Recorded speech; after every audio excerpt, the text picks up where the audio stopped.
Chicken pakora আপনারা অনেকেই প্রায় তো বাড়িতে বানিয়ে খেয়ে থাকেন। তবে এইভাবে একেবারে ঘরোয়া কয়েকটি উপকরণ দিয়ে সবচেয়ে সেরা স্বাদের এবং সহজ পদ্ধতিতে চিকেন পকোড়া এইভাবে একবার বানিয়ে খেয়ে দেখুন। মানে যেটাকে বলে ওপর থেকে পুরো ক্রিস্পি আর ভিতরটা একদম জুসি। হাতে মাত্র 10 মিনিট সময় থাকলে ঝটপট এগুলো বানিয়ে নিতে পারবেন।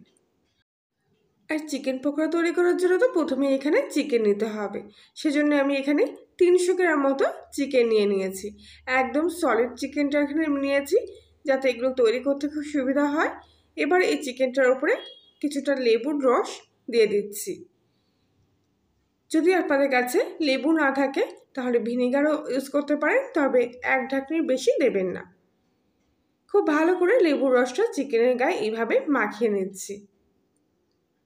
এতে চিকেনের গন্ধটা চলে যায় আর চিকেনটা ভিতর থেকে সফট হয়ে যায়। কিছুক্ষণ এই অবস্থায় রাখার জল দিয়ে ভালো করে চিকেনটাকে এখানে ধুয়ে নেব। উল্টো পাল্টে ভালো করে ধুতে হবে যাতে লেবুর গন্ধটা এর মধ্যে আর না থাকে। কিছুক্ষণ পর চিকেনটাকে ধোয়া হয়ে গেলে জল থেকে নিংড়ে নিয়ে তুলে নিলাম। এবারে এর যে হাড়টা আছে না, এই হাড়টাকে আমি এখান থেকে কেটে বাদ দিয়ে দিচ্ছি। অবশ্য অনেকেই এই হাড় সমেত কুচিয়ে চিকেন পকোড়া খান, তবে আমার মনে হয় হাড়টাকে বাদ দিয়ে দেওয়াই অবশ্য ভালো চিকেন পকোড়ার ক্ষেত্রে। এবার এর থেকে আমি পাতলা পাতলা করে ফালা বের করে নেব। যতটা সম্ভব এরকম পাতলা করে আমি 3টে ফালা এখানে বার করে নিয়েছি। এবার এগুলো ছোট ছোট টুকরো করে এখান থেকে পিস করে নেব। আমি এখানে নর্মাল যেরকম পিস হয় চিকেন পকোড়া সেরকমই পিস করেছি। তবে আপনারা যদি একটু বড় মাপের খেতে চান পকোড়াগুলো, তাহলে পিসগুলো একটু বড় করবেন, তাহলে পকোড়াগুলো বড় হয়ে যাবে। প্রত্যেকটা ফালাই আমি এইভাবে টুকরো করে কেটে নিচ্ছি। অনেকেই চিকেন পকোড়াগুলো টুকরো করার পর তারপরে কিন্তু জল দিয়ে ধোয় কিংবা লেবুর রস তারপর মাখিয়ে নেয়, তাতে কিন্তু চিকেনের স্বাদটা কমে যায়। সেজন্য আগেভাগেই এই কাজটা করে রাখা ভালো। পকোড়াগুলো এইভাবে টুকরো করে নেওয়ার পর একটা মিক্সিং বোলের মধ্যে নিয়ে নিয়েছি। আর এখানে আমি নিয়ে নিয়েছি কিছুটা পেঁয়াজ বাটা, রসুন বাটা, আদা বাটা আর কাঁচা লঙ্কা বাটা। এবারে এই সব উপকরণগুলো আমি এই চিকেনের মধ্যে দিয়ে দেব।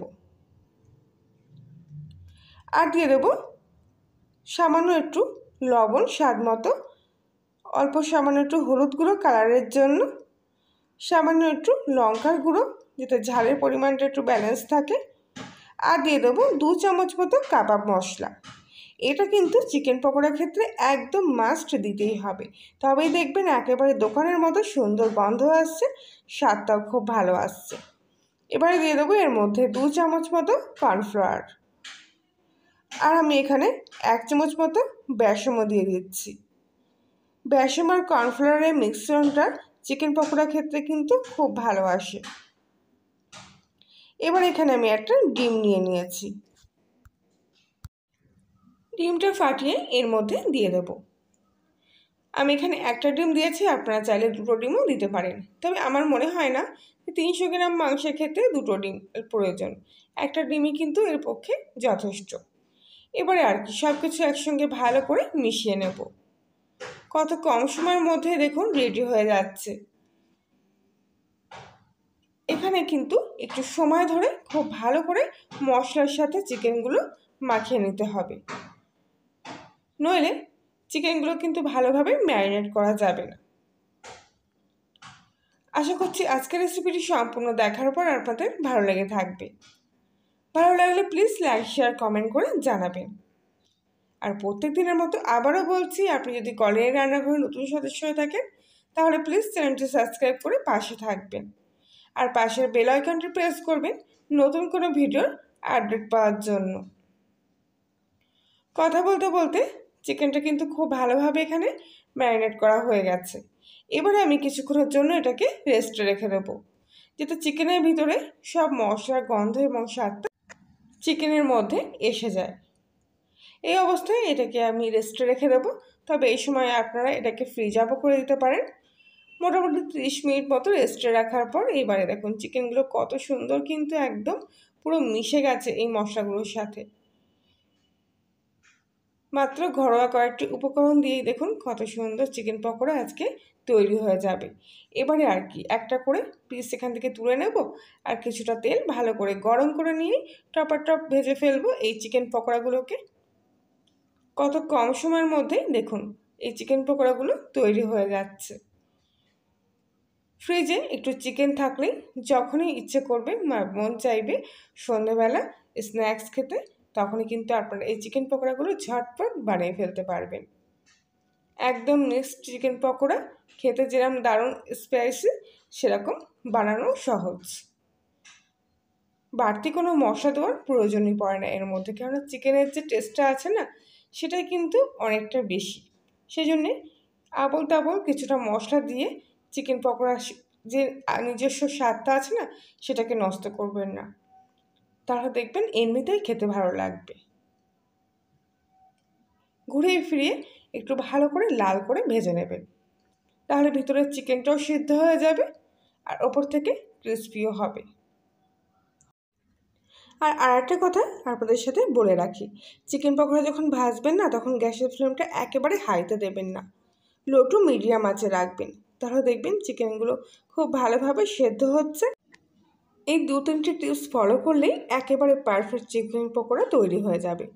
এই পকোড়াগুলোর কালার চলে এসছে, এবার আমি এগুলো তেল থেকে ছেঁকে তুলে নেব। পকোড়ার এই কালারটাই আমার কাছে বেশি পছন্দের, তবে আপনারা যদি মনে করেন আর একটু লালচে করে ভাজবেন তাহলে ভাজতে পারেন। বাকি আর যে পকোড়াগুলো আছে সেগুলো আমি এখানে একইভাবে ভেজে নেব। কত সুন্দর চিকেন পকোড়াগুলো হয়েছে দেখুন, দেখলেই কিন্তু খেতে ইচ্ছে করবে। কর্নফ্লাওয়ার কিংবা বেসনের পরিমাণটা একেবারে সঠিকভাবে দিলেই কিন্তু তবে এই চিকেন পকোড়াগুলো এত সুন্দর হবে। বেশি কর্নফ্লাওয়ার কিন্তু কিংবা বেশি বেসন একদমই ব্যবহার করবেন না, নইলে দেখবেন দেখতে মনে হবে যেন পেঁয়াজির মতো। এরকম চিকেন পকোড়ার সুন্দর যে জুসি ভাবটা একদমই আসবে না। প্রত্যেকটা পকোড়া আমার এখানে ভাজা হয়ে গেছে। এখান থেকে একটা পকোড়া আমি এবার ভেঙে নিয়ে দেখাচ্ছি, দেখুন ভেতরটা কত সুন্দর হয়েছে আর ওপরটা তো কতটা ক্রিস্পি হয়েছে আপনারা দেখলেই বুঝতে পারছেন। বৃষ্টির দিনে সন্ধ্যাবেলা এরকম স্পাইসি কিছু বাড়িতে যদি বানান তাহলে দেখবেন বাচ্চা থেকে বড় সবাই একেবারে নিমেষের মধ্যেই প্লেট খালি করে ফেলছে। আর গরম গরম এই পকোড়াগুলো তো আরও ভালো লাগে। তাহলে বন্ধুরা আজকের মতো রেসিপিটি এই পর্যন্তই, আবার দেখা হচ্ছে অন্য একদিন। ততক্ষণ সবাই ভালো থাকবেন, সাবধানে থাকবেন।